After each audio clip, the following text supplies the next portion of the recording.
चढ़गी छोरा की करड़ाई, गली में एक छोरी गजब की आई, कर गिरे वो तो छोरा में दीवाना थोड़ी देर में। चढ़गी छोरा की करड़ाई, गली में एक छोरी गजब की आई, कर गिरे वो तो छोरा ने दीवाना थोड़ी देर में।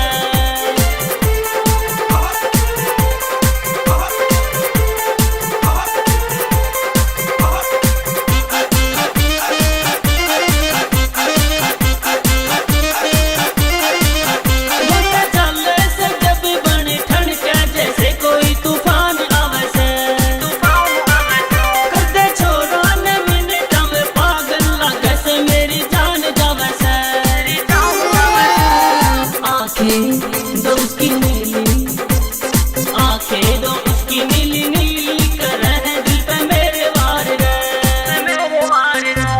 चढ़गी छोरा की करड़ाई, गली में एक छोरी गजब की आई, कर गिरे वो तो छोरा ने दीवाना थोड़ी देर में।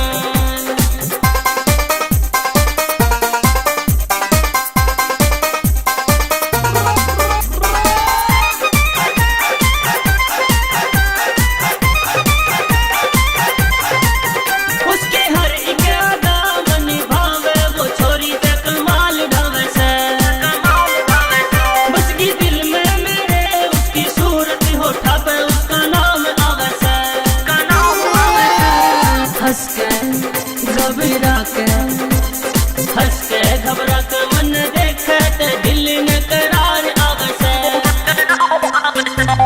चढ़गी छोरा की करड़ाई, गली में एक छोरी गजब की आई, कर गिरे वो तो छोरा ने दीवाना थोड़ी देर में।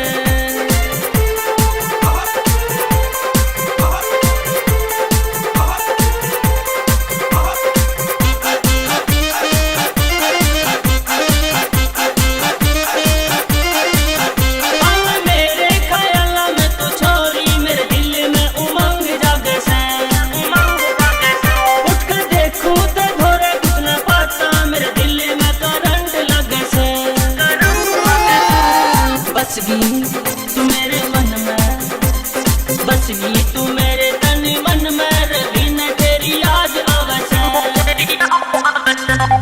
चढ़गी छोरा की